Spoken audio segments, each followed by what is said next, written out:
Good evening, folks. Or is it good morning by now? It's hard to tell these days. I'm not sure what time I drifted off to sleep, but the sky's still dark, and the rain is still falling. This is Charlie Evans, broadcasting from the Lee Navigation Channel by the Canal, East London.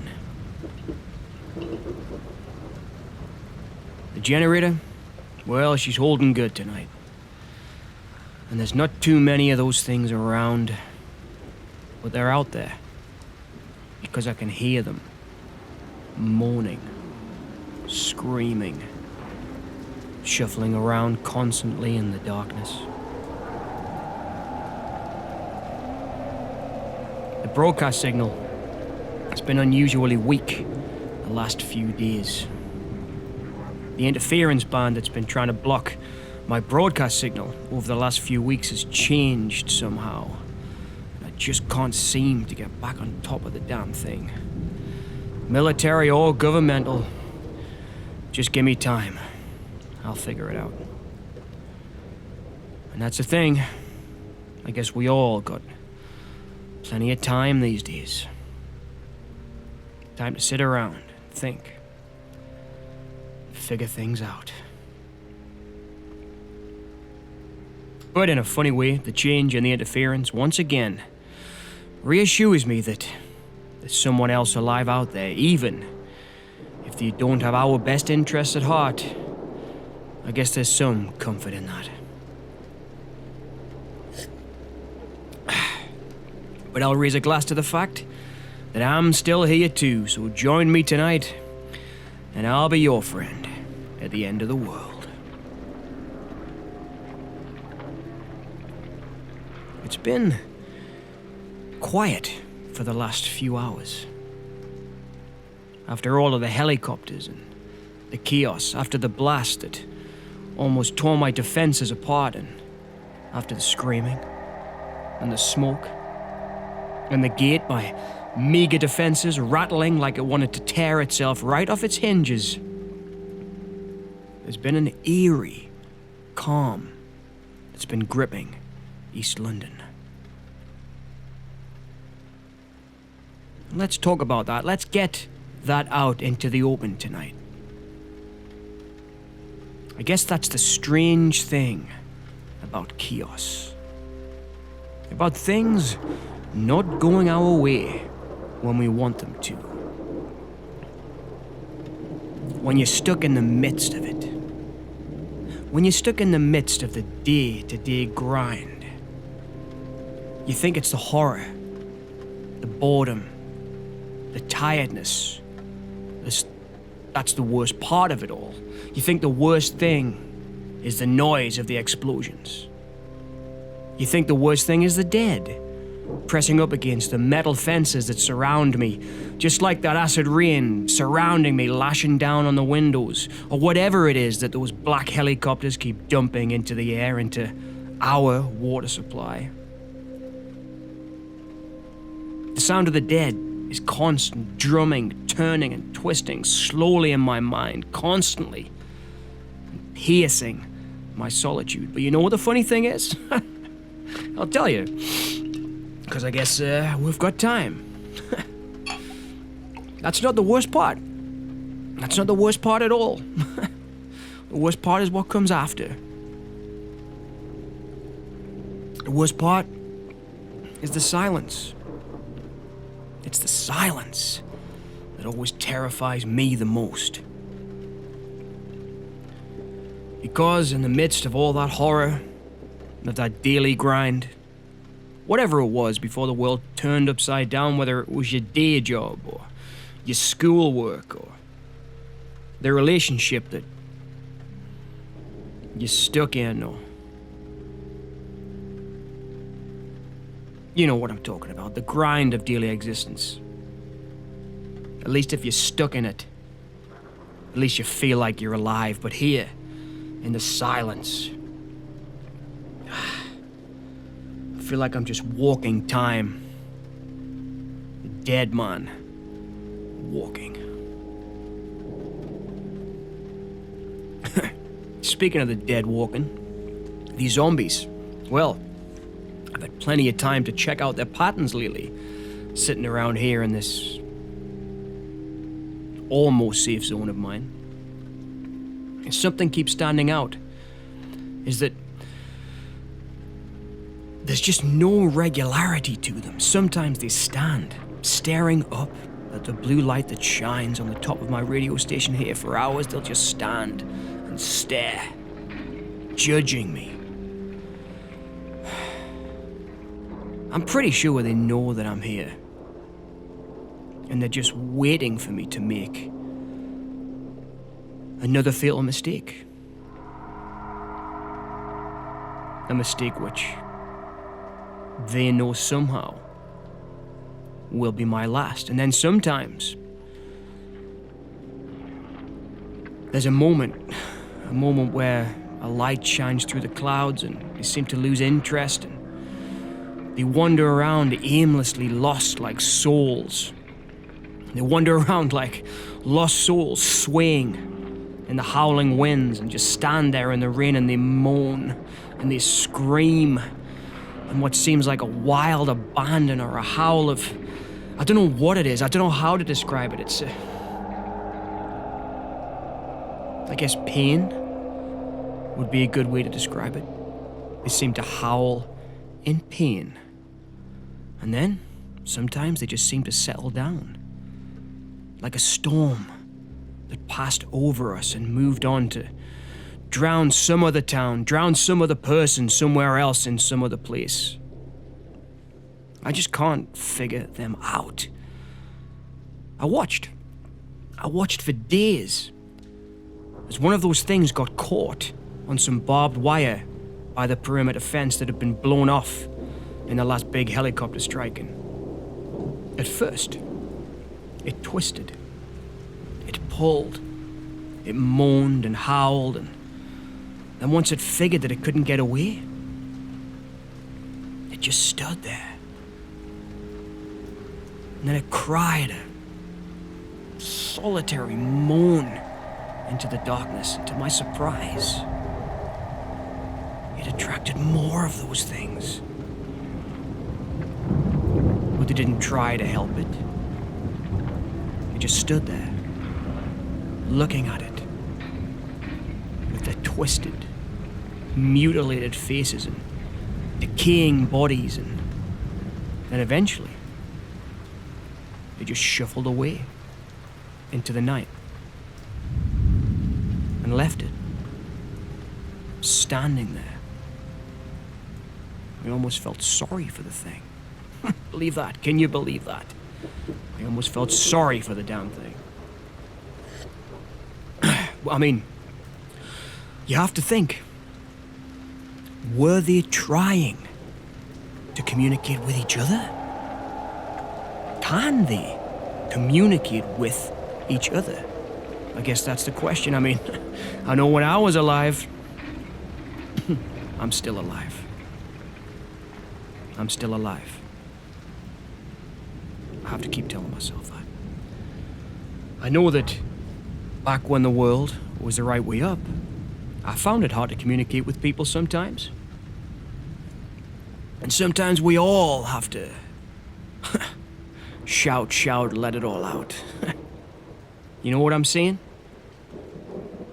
And clearly, those things are attracted to the sound that that other thing made. The scream of pain, I'm calling it. That scream of pain that zombie, that thing, seemed to call out. Were they attracted to it because it was a call for help? In the same way a wounded city fox cries in the night for its mother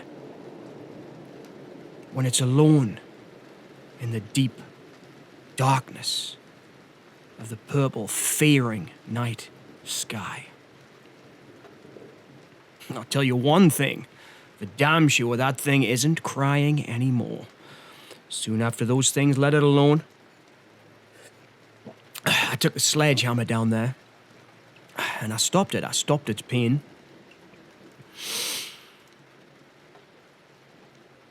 There's blood on my hands tonight. There's blood on my hands once again tonight. But I have to say, looking into that thing's dead eyes that were slowly rotting in its green, twisted, terrible skull.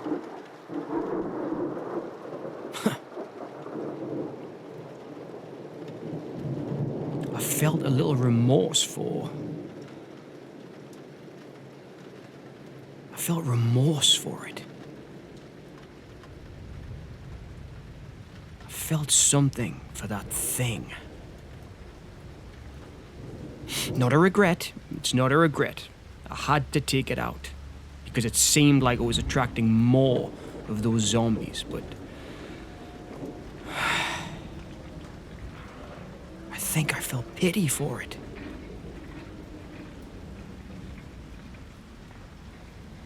Pity for one of those monsters.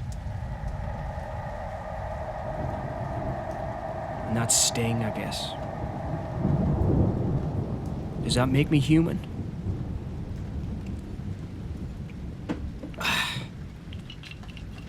Well, anyway,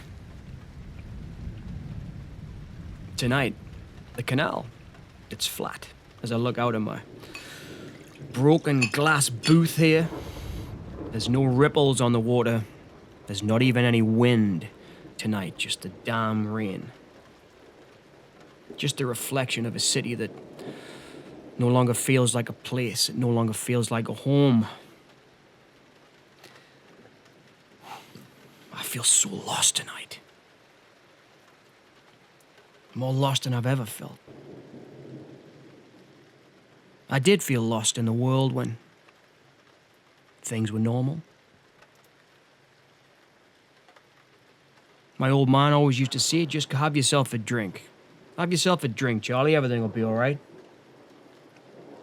You don't need shrinks. You don't need doctors. Have yourself a drink. It'll be all right. That's what he would say to me. Well, I feel lost because I feel like the city doesn't belong to me anymore. It doesn't belong to us anymore. It simply belongs to the dead. But it makes you think, did it ever really belong to us? By us, I mean the blue collar, you know? The working folk, the working class. Did it ever really belong to us? I mean, I was a hard-working man. Cindy, my wife, she was a hard-working woman. We worked our whole lives. We couldn't afford to own our own home. Somebody owns the paperwork on your whole damn life. Does that mean we were ever free? Did the city ever belong to us? I don't know. Or did it always belong to the Dennis Kaufmans of the world? The ones now safe in their bunkers, if they even exist. The ones still lying to us after all this storm has raged and torn the whole damn thing apart. Did it ever really mean anything? Maybe the zombies are now the working class. Who knows, man? Who knows? It's just one of those damn things. One of those damn things. We worked hard, yeah, and we never had anything. So did the city ever belong to us? Well, it sure doesn't anymore. Maybe it always belonged to the dead. Who knows? Maybe it did. I don't know, I think I'm drinking a little bit too fast, forgive me. I don't mean to ramble. But if you are out there tonight, if you are out there and you can hear me, if you are listening from a place where you too are feeling this eerie calm, don't mistake this quiet for the feeling of safety. Quiet isn't safety. We can't become complacent, even though things seem quiet. This eeriness, this thing that we are feeling hanging in the air tonight, folks, well, that's just a space. That's just a space between the storms. I can feel a big change coming. I can feel a change coming for sure. I'm not sure if it's some kind of strange electricity hanging in the air, or who knows, maybe it's just a change deep down in my little heart. But I can feel a change coming, folks. There's something dark, disturbing, brutal and brooding that's out there among those tower blocks. Those tower blocks that we built, that now stand there like destroyed tombstones in the blue, thundering skies, like, I don't know, like towering monuments to the futile ego of a race of people, the human race, that are about to pitter out forever like a candle at the end of its wick, or a story that's reached its logical conclusion. This city, this country, this planet. Was it always a crumbling tombstone? Well, it sure is now. It's a tombstone on a rock in space with an epitaph on it that no one is ever going to bother to read.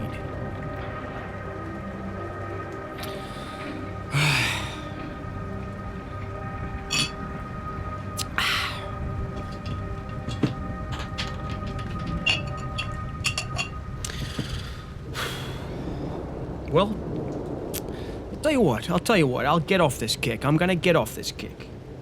I don't want to depress everybody out there in the world tonight. I don't want to depress everybody out there in the decaying world of tombstones, because a while back, I did have some cause for a moment of hope recently. I was out there in the city at night walking among those tombstones in the boneyard, grabbing some supplies. It was a store I've raided a few times. I only ever take what I need. I'm sure I've told you folks that before, because I'm a good guy. Charlie Evans is a good guy.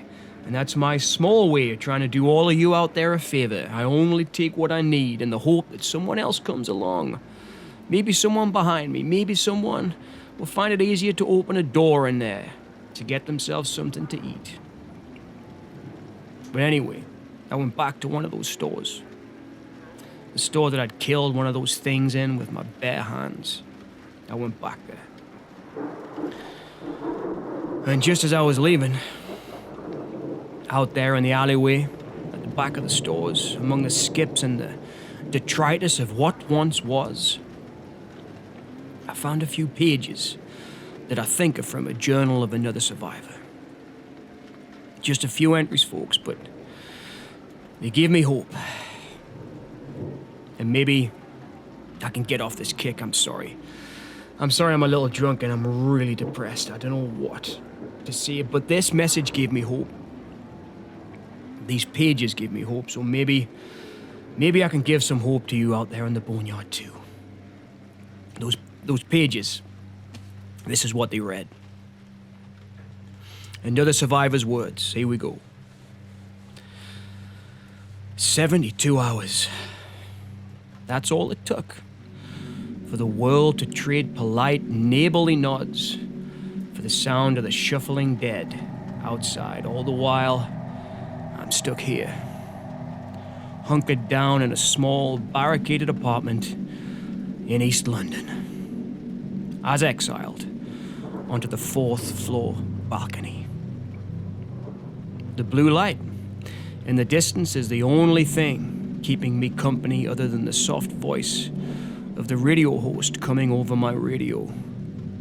and the dead on the streets. In spite of this, I found myself reflecting after reading about the intense rain.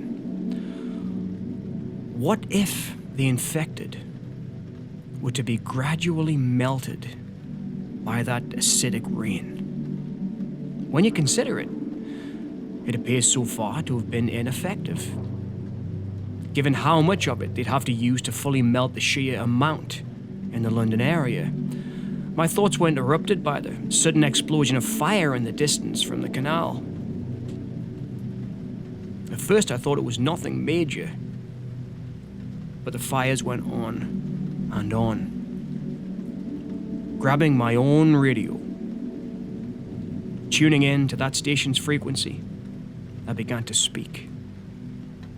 I don't know if you can hear me, but use salt. Grab as much of it as you can for your next attempt with fire. It's not as effective as a fire extinguisher, but these days, it's all we have.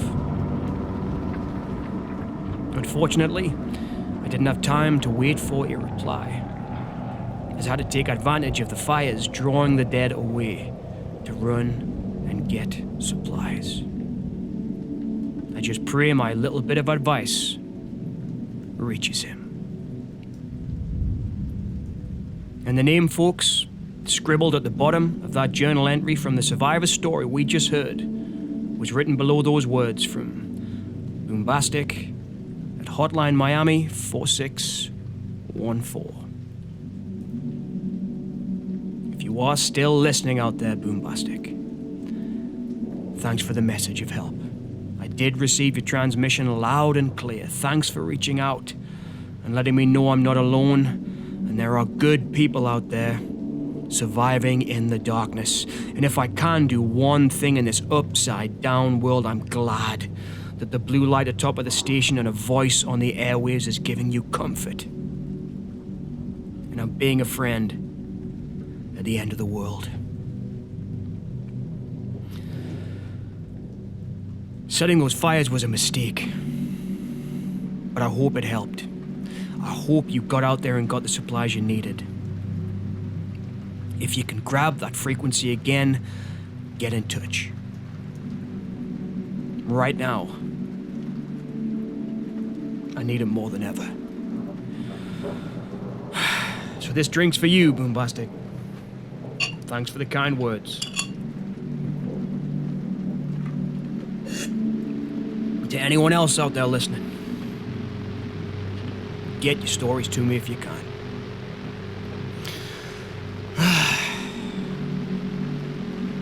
That made me feel better, folks. I hope that made you feel better too. I've got to get off this trip I'm on tonight, I'm sorry. You can't hold it together all the time. I've got to be calm, cool, and rational. I really have. It's just been stuck in here with those things moaning outside in the rain and this calm. I'm losing it.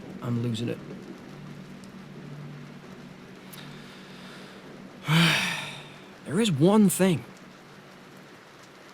that I'm finding hard to figure out here at the station. My place of solitude.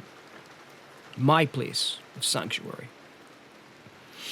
That I can't figure out. And I think that's why I'm drunk and I'm cranky. Because I'm finding it really hard to sleep. I've been finding pools of coagulated blood around the hallways at the back of the building inside the north entrance. But I can't find the cause of it. There was a lot of blood around the building after the explosions, and I thought I cleaned it all up. When it all started to smell and get sticky, I just had to do something about it. But in the dreary darkness of one of the other mornings, I found that there was still some on the stairway. I think it was from the last time one of those things managed to get into the north entrance, when the barricade was damaged in the explosions, and got halfway up the back staircase. I managed to shove it down and bash it. Well, I managed to take care of it. The bloodstains dried black brown like engine oil. I scrubbed it away with disinfectant, but the black stains just kept coming back. And as for the fresh blood, I can't find the cause. I always lock myself in the booth when I need sleep here. But it's a small, small room and I can't stay locked in here forever. But I'm still feeling really uneasy about the source of the blood. I mean, I've been rattling my brains. What could it be? I don't know what it could be. I mean, could it be rats? Excuse me. Could it be rats? Or some kind of animals that are getting into the building? And if they are they infected? Are they wounded? Could they infect me? In the final days of the world before the dead claimed everything, there were some broadcasts that referred to these zombies as cannibalistic people in a rage of some kind. And a few of the first reports I heard simply called it an epidemic of mass murder. But just before the whole world blacked out, there was a surge of garbled, lo-fi messages that went out across the airwaves, broadcast from amateur sets all over England, even from old-school CBs that were warning us, or trying to warn us, about household pets. They weren't talking about cannibals or ghouls or mass murder. They were broadcasting about people who were being attacked by wild animals, but also dogs, rats, cats turning on their owners. Early reports of people being found in their homes whose faces, arms, torsos, and legs had been eaten by their household pets. I'm a dog lover. I was my whole life. Some of my best memories of growing up are with my Uncle Tom's dog, Tina, an old sheepdog, and wandering through the barley fields up north on summer days, and beautiful, beautiful memories. And those reports really hit me hard, funnily enough, about dogs turning on their owners. They got to me more so a little, I think, than the reports of people turning on people. Because at first we thought it was just humans against humans. We didn't know it was the dead against us.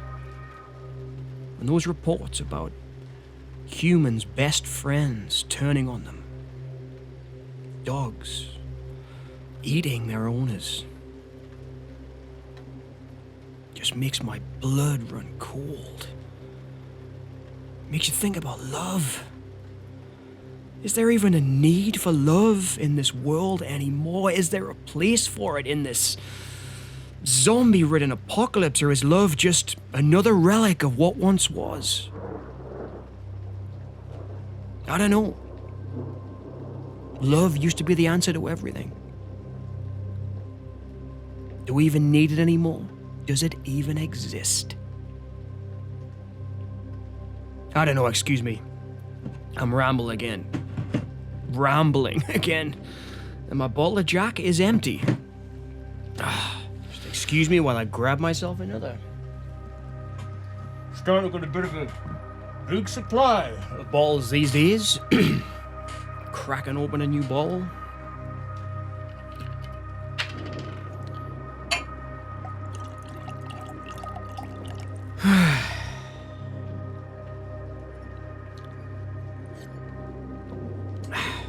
Well, those reports were sad. They were sad. Some of the saddest I heard. Now, I'm not sure about love. Maybe love's like hope and it's still important, but I don't know, but I can tell you what I'm doing a lot these days. I talk out loud to myself. All the time, not just on the mic. Talk just to the room because otherwise I sit still for too long and I start listening to the rain, to the screams. And I have to do something to try and block it out. I find myself saying menial things like, okay, I'm boiling the water now. Gotta make sure that water's sparkling clean. Gate secure, north entrance barricaded. Check the hallway, never forget. Check that hallway, make sure the booth is locked before you sleep. You don't want a rude awakening, Charlie. Generator fueled at 60%, high and rising. It helps. Language is like any muscle. I guess if you don't use it, it gets weak. And of course, language has been my forte. Language, speaking to people, was what I did, hopefully what I still do. There was an old poem I loved as a kid. I was brought up Catholic. And in the schoolyard, we would say ashes to ashes, dust to dust. If you don't take it out and use it, it's going to rust. Schoolyard rubbish, I know. One thing I do hope for and try to think about is that I don't want my last words on earth to sound stupid. I don't want to be clumsy. I want them to be strong and hopefully help someone else out there. I've noticed in these moments of absolute silence, and this is one of the really terrifying things of the last few days, I haven't heard a bird singing, not one bird, for 3 or 4 days. And that really, really bothers me. That bothers me more than those black helicopters ever did. I used to meet people. In the first week, survivors drifted like debris around the city and would be like passing ships in the night, you know? We'd just collide briefly, would share information. Sometimes we'd share fear. Sometimes you'd see someone and they'd just run in the other direction. And then something would happen, as it always did. I remember there was this young couple. Young, I mean young. Couldn't have been older than 25. I first hooked up with those in the beginning, and they would never come with me. They had a place, they had a system. One would sleep, while the other one would stay up and sit watch. They always said it was 6 hours on, 6 hours off. 2 young star-crossed lovers together at the end of the world. Can't get more romantic than that. They were very proud of their system. They were. They showed me the rota they'd written on the back of an old bus timetable. I remember that. Sleep is what gets you killed, the young guy would say. They'd barricaded themselves into their little love nest, their flat. It scrounged and worked for. They didn't want to leave it.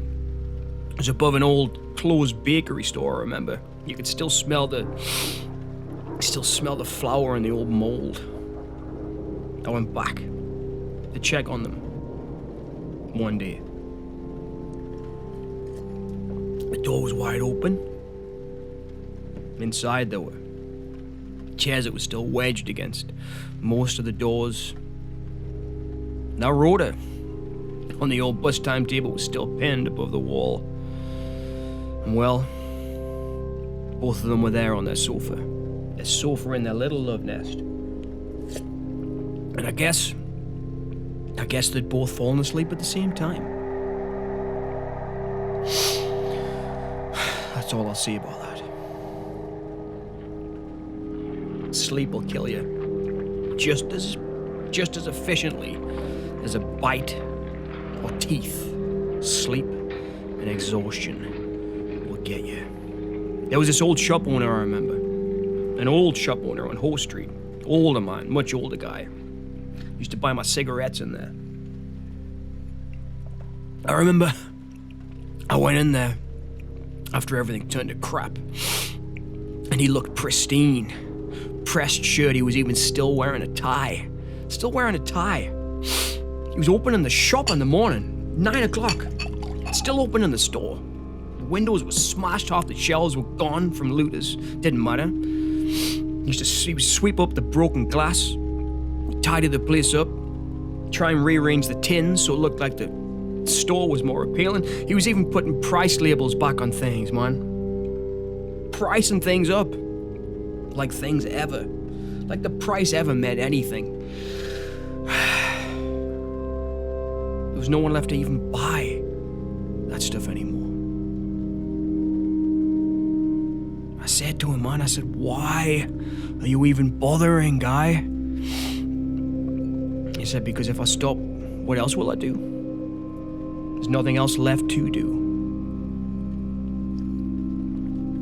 When it first kicked off, I used to go and see him on the mornings. Still the same time, I used to pop in and buy cigarettes at 11. I guess if he was running his rota, I'd still run my old rota. 11 each morning, he'd make 2 cups of tea. One for himself and one for me.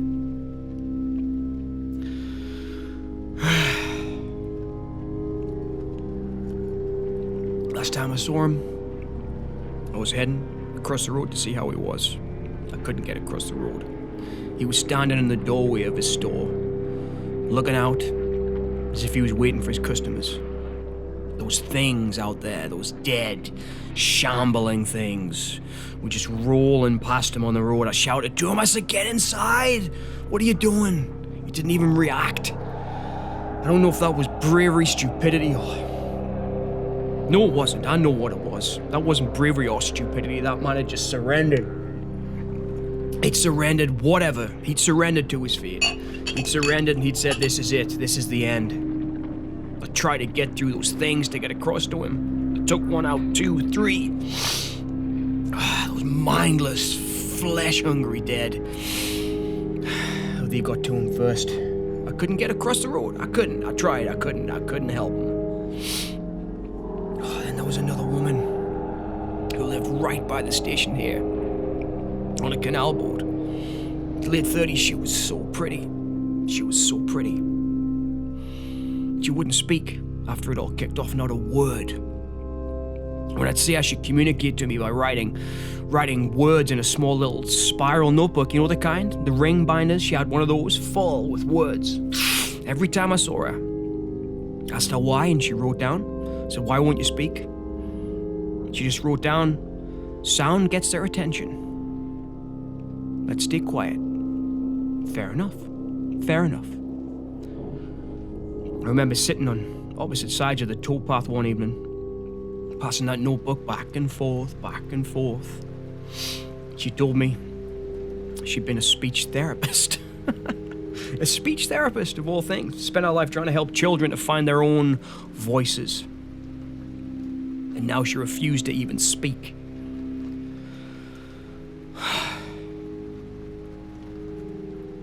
A week later, I went looking. I went looking for that pretty girl who lived on a canal boat by the station. A little camp was still there on the boat. Sleeping bag still, neatly folded on top of the decks. Her notebook was placed on top of her old sleeping bag, spotted with red, matted blood. Last thing written down in that notepad, you'll never guess. Last words that woman ever wrote down.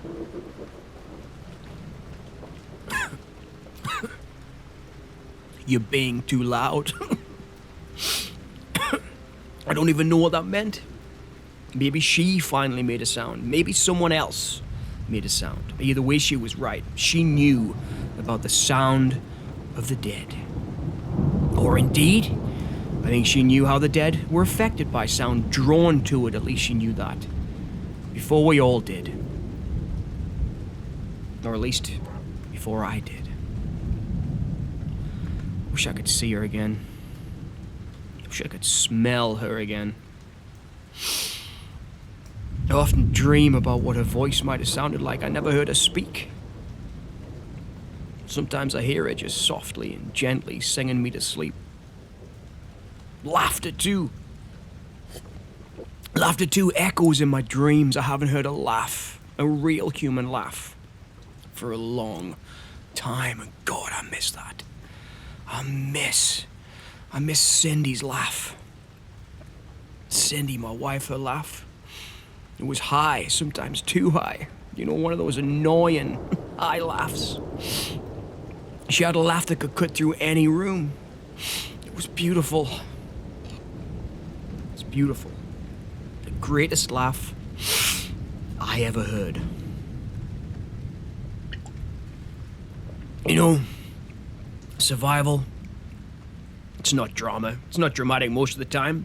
It's all the little things, you know. It's all the little things, just like that girl on the canal boat said.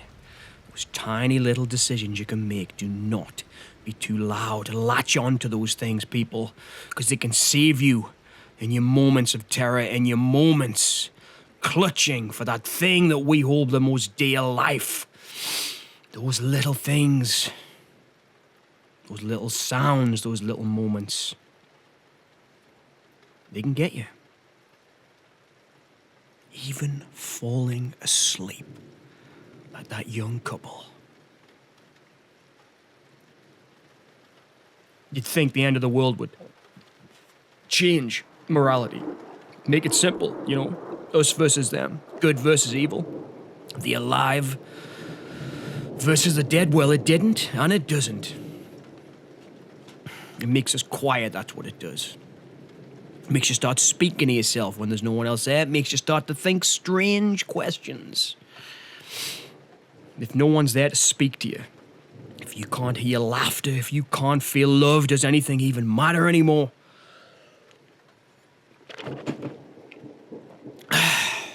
If you take more food than you need, does it even matter? Am I helping anyone? There's no system left anymore. There's no right and wrong. There's no theft. I've heard people calling for help. Out there, among the tombstones. And sometimes I've answered. Sometimes I've run. Does that make me a coward? Or does that make me being practical?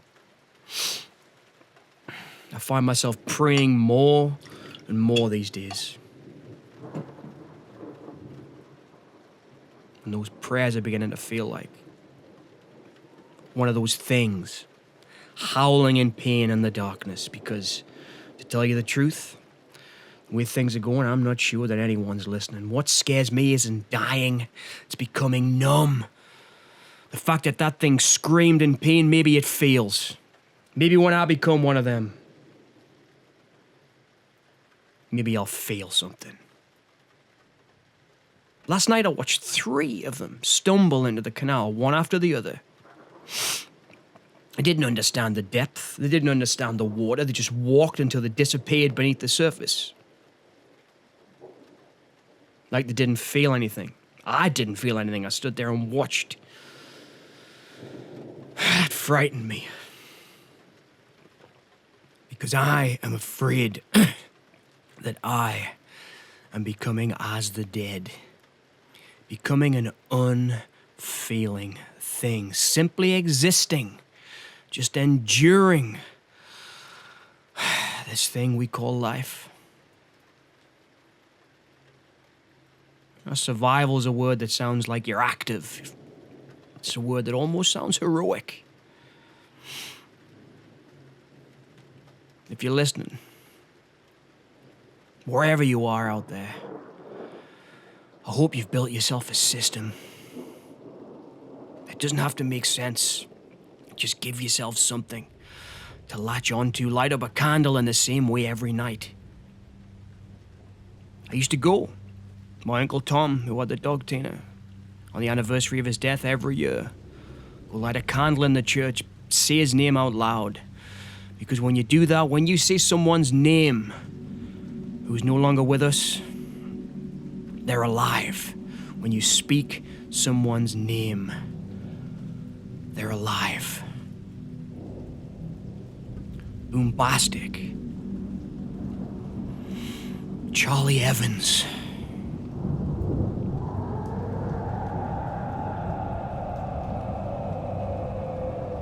Write your name down so you don't forget how it looks. Just like those things out there who I'm trying to figure out. Trying to figure out their pattern. Once we were pattern-making creatures, and I think I am even now. Maybe it's especially now. Even with this eerie night tonight, folks. Maybe the city hasn't fallen completely silent. I can still hear bombs dropping in the background. I can still hear the rain. I can still hear metal collapsing somewhere. A slight wind just kind of rustled up there, and I can hear it through the broken windows, this occasional low, wet chorus. It means there's a cluster of dead forming somewhere close nearby. But between those sounds,